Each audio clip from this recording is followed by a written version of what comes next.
एक बुढ़िया माँ एक बार 11 माता का व्रत रखी। बड़ी ही भाव भक्ति से पूजा अर्चना की। उन्हें वृद्ध अवस्था में क्या बाधा थी, वो तो अपने पुत्र पौत्रों की सुख सुविधा के लिए व्रत रखने लगी। वे दिन भर तो जरा कठोर मन करके अपनी प्यास को रख रही। दिन में पूजा पाठ किया, कथा सुनी और पंडित जी को मिट्टी के पात्र में भरकर पानी और ऋतुफल दान दिया। दोनों भर भर कर बूरा वितरण किया। उन्हें गर्मी के कारण बहुत बेचैनी हो रही थी। इस कारण से बड़ी देर तक पानी में पड़ी रही और पानी की कुल्ला करती रही, मुंह धोती रही। तब कहीं थोड़ा बहुत धैर्य बंध पाया। धूप तो तेज पड़ रही थी, इस कारण बार बार मुंह सूख रहा था। बूढ़ी माँ बहुत बेचैन हो रही थी। एक बुढ़ापा और दूसरे ये भयंकर गर्मी। वृद्ध अवस्था की स्थिति तो कुछ दूसरे ही प्रकार की होती है। ऐसे तैसे रो धो के दिन कट पाया। अब पहाड़ सी रात सामने थी, उसका काटना बड़ा ही कठिन दिखाई दे रहा था। खटिया पर पड़े शांति नहीं मिल रही थी। वे बार बार करवट बदल रही थी। अनेक बार वो बाहर जाती और भीतर आती।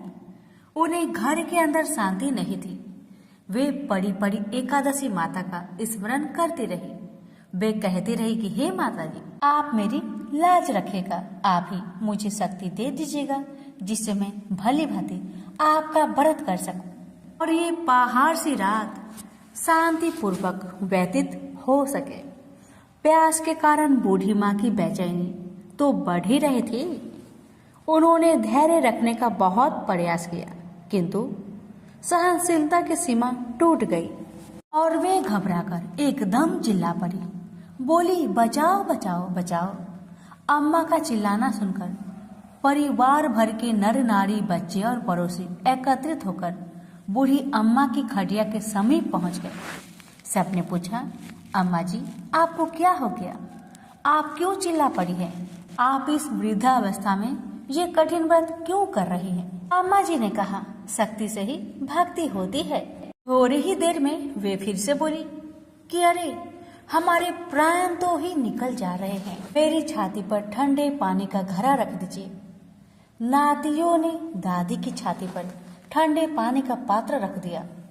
तब कहीं उन्हें थोड़ा बहुत आराम मिला और थोड़ी देर के लिए उन्होंने अपनी आंखें बंद कर ली। एकादशी माता ने सोचा कि ये बूढ़ी अम्मा है तो बहुत कठोर, जरा जाकर उसकी परीक्षा लेनी चाहिए।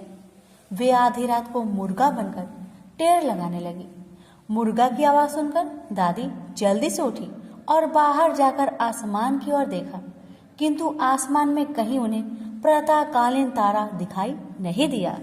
वे सोचने लगी कि ये मुर्गा क्यों और कैसे बोल गया है। ये तो आधा रात मालूम प्रतीत होता है। उन्हें प्यास तो बहुत लग ही रही थी। थोड़ा बहुत उनका मन भी विचलित होने लगा था, किंतु अंत में उन्होंने दृढ़ निश्चय किया कि मैं अब व्रत को पूर्ण करके ही छोड़ूंगी, चाहे कुछ भी हो जाए, मेरा प्राण ही क्यों ना निकल जाए। ये सोचकर फिर वे खटिया पर शिथिल होकर सो गई। थोड़ी ही देर में एकादशी माता ने उनकी फिर से परीक्षा लेनी चाहिए। एक छोटी सी बालिका एक गिलास में शरबत लेकर उनके सिरहाने खड़ी हो गई और जोर से बोली, दादी जी, सवेरा हो गया, हाथ मुंह धोकर शरबत पी लीजिएगा। पहले तो शरबत का गिलास देखकर उनका मन ललचाने लगा, किंतु अचानक व्रत का स्मरण हो आया और उन्होंने सोचा कि मैं किसी भी प्रकार से अभी शरबत नहीं पी सकती हूँ, और वे शांतिपूर्वक अपनी खटिया पर लेट गई। फिर थोड़ी देर में उन्हें ऐसा लगा कि जैसे किसी ने उन्हें पानी के कुएं में पटक दिया हो। वे बड़ी देर तक उस कुएं में हाथ पांव चलाती रही, किंतु उन्होंने अपने मुख में पानी की एक बूंद भी नहीं जाने दी और वे दृढ़तापूर्वक अपना व्रत पालन करती रही। थोड़ी ही देर में न जाने कहां से सामने आग जलने लगी, जिससे भारी गर्मी बढ़ने लगी। प्यास के कारण प्राण निकलने लगे, किंतु बूढ़ी अम्मा का कुछ भी नहीं बिगड़ पाया। वे जहां की तहां मुस्कुराती हुई बैठी रही। थोड़ी ही देर में बाहर प्रकाश दिखाई देने लगा। ऐसा लगा कि जैसे सवेरा हो आया। बूढ़ी अम्मा ने जब बाहर निकलकर देखा तो समझ गई कि अभी सवेरा होने में 3-4 घंटे की देरी है। यह जानकर वे शांतिपूर्वक इधर उधर घूमने फिरने लगी। एकादशी माता ये बात अच्छी तरह से समझ गई कि ये बूढ़ी अम्मा किसी भी प्रकार से अपने व्रत से नहीं टल सकती। वे उनके सत्य व्रत को ही अच्छी तरह से समझ गई। सवेरा होते ही बूढ़ी माँ ने स्नान किया, भगवान का पूजा पाठ किया, एकादशी माता की कथा सुनी, ब्राह्मणों को दक्षिणा देकर भोजन करवाया। तब कहीं बूढ़ी अम्मा ने जल ग्रहण किया। कन्याओं को भोजन कराने के बाद अम्मा ने भोजन किया। तो श्रेष्ठ व्रत के प्रताप से बूढ़ी अम्मा की आयु में वृद्धि हो गई। उनका घर परिवार हरा भरा हो गया। घर में अब उनके कोई भी अभाव नहीं रहा। वे हर तरह के सुख साधनों से संपन्न हो गए।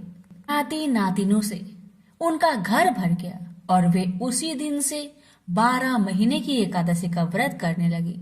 एकादशी माता के व्रत के प्रताप से इस संसार में हर प्रकार के सुख भोग कर अंत में बैकुंठ धाम को चली गई। से बोलिए एकादशी माता की जय। आरती। ओम जय एकादशी, जय एकादशी, जय एकादशी माता। विष्णु पूजा व्रत को धारण कर शक्ति मुक्ति पाता। ओम जय एकादशी माता, तेरे नाम गिनाऊं देवी, भक्ति प्रदान करने। गण गौरव की देनी माता, शास्त्रों में बरनी। ओम जय एकादशी माता, मार्गशीर्ष के कृष्णा पक्ष की उत्पन्ना विश्वातारिणी जन्मी।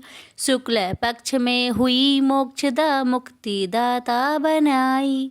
ओम जय एकादशी माता, पौष के कृष्णा पक्ष की सफला नामक है। शुक्ल पक्ष में होए पुत्र दा आनंद अधिक रहे। ओम जय एकादशी माता, नाम सटटिला माघ मास में कृष्ण पक्ष आवे। शुक्ल पक्ष में जया कहावे, विजय सदा पावे। ओम जय एकादशी माता, विजया फाल्गुन कृष्ण पक्ष में शुक्ल आमल की। पाप मोचनी कृष्ण पक्ष में चैत्र महाबली की। ओम जय एकादशी माता, चैत्र शुक्ल में नाम कामदा धन देने वाली। नाम बरुथनी कृष्ण पक्ष में वैशाख महावाली। ओम जय एकादशी माता, शुक्ल पक्ष में होई मोहिनी, अपरा ज्येष्ठ कृष्ण पक्षी। नाम निर्जला सब सुख करने कृष्ण पक्ष रखी। ओम जय एकादशी माता, योगिनी नाम आषाढ़ में जानो कृष्ण पक्ष करनी। देव सैनी नाम कहायो शुक्ल पक्ष धरनी। ओम जय एकादशी माता, कामिका श्रावण मास में आवे कृष्ण पक्ष कहिए। श्रावण शुक्ल होए पवित्र आनंद से रहिए। श्रावण शुक्ल होए पवित्र आनंद से रहिए। ओम जय एकादशी माता, जा भाद्रपदे कृष्ण पक्ष की परिवर्तनी शुक्ला। इंद्र आश्विन कृष्ण पक्ष में व्रत से भाव सागर निकला।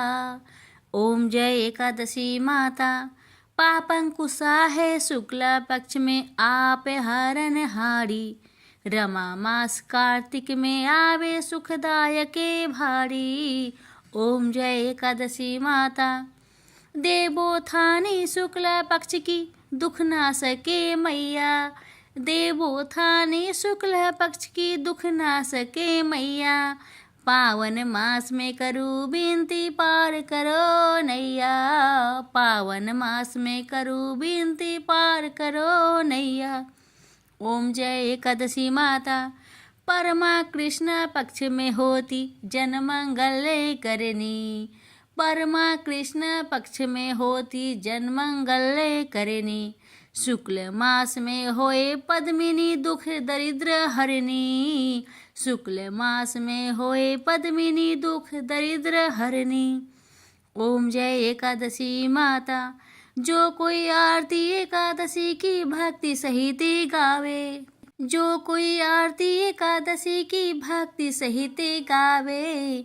जन गुरु दिता स्वर्ग कबासा निश्चय वह पावे। जन गुरु दिता स्वर्ग कबासा निश्चय वह पावे। ओम जय एकादशी माता। जय एकादशी माता। प्रेम से बोलिए एकादशी माता की जय।